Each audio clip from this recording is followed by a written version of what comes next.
Misioni OSBE-ODIHR ka nisur zyrtarisht punën për monitorimin e procesit zgjedhor në Shqipëri.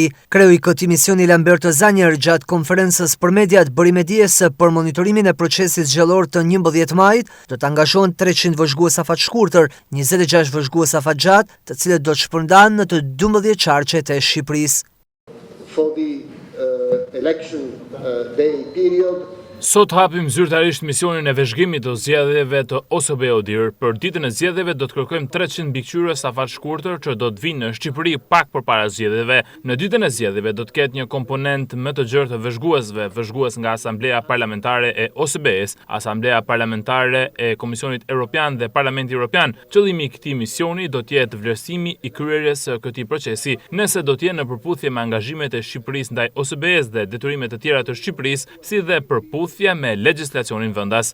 Vëzhgimi i OSBE-ODIHR do të shtrihet në të gjitha aspektet, nga kuadri ligjor tek fushata elektorale, mbulimi mediatik dhe puna e administratës zgjedhore në të gjitha nivelet. Zanjer theksoi se një vëmendje e veçantë do t'i kushtohet edhe zbatimit të rekomandimeve të dhëna nga ODIHR në proceset e mëparshme zgjedhore, si dhe monitorimit fushatës në rrjetet sociale.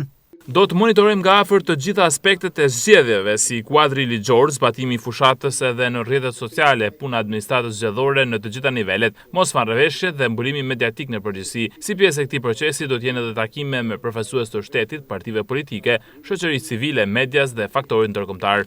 I pyetur mbi planin e SPAK për hetimin e krimeve zgjedhore dhe mundësinë e bashkëpunimit për raportimin e shkeljeve, ai u shpreh se misioni do të ndjek metodologjinë e tij të vëzhgimit dhe çdo gjetje do të bëhet publike përmes raporteve zyrtare.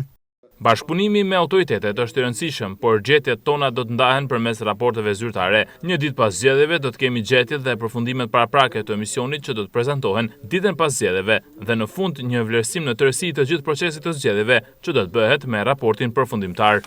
Monitorimi i OSBE-ODIHR do të vijojë deri në përfundimin e procesit zgjedhor.